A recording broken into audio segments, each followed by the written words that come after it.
Ano ba ang ating buhay? Bakit ibinigay ng Lord? Ano ang ating responsibilidad? Binigyan tayo ng Lord para ano?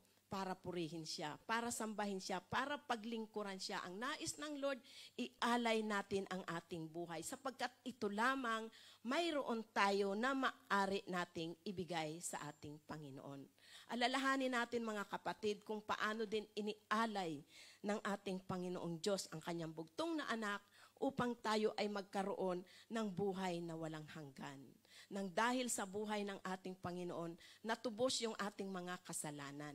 Natubos yung ating mga karumihan. Nahugasan tayo at binigyan niya tayo ng tunay na direksyon ng ating buhay. Sabi nga sa Romans 12:11, never be lacking in the zeal, but keep your spiritual fervor serving the Lord. Di ba yun ang kailangan natin? Hindi natin sa panahong ito, hindi natin kailangang palaylo-laylo.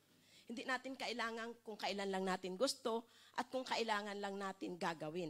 Kailangan nating magpakasipag tayo sa ating paglilingkod sa Panginoon. Huwag tayong maging tamad, sabi ng Lord. Sapagkat ang buhay natin, di natin alam kung kailan o hanggang saan. Sapagkat ang ating buhay ay napakaili lamang. Samantalahin natin yung pagkakataon na binigyan tayo ng Panginoon ng buhay.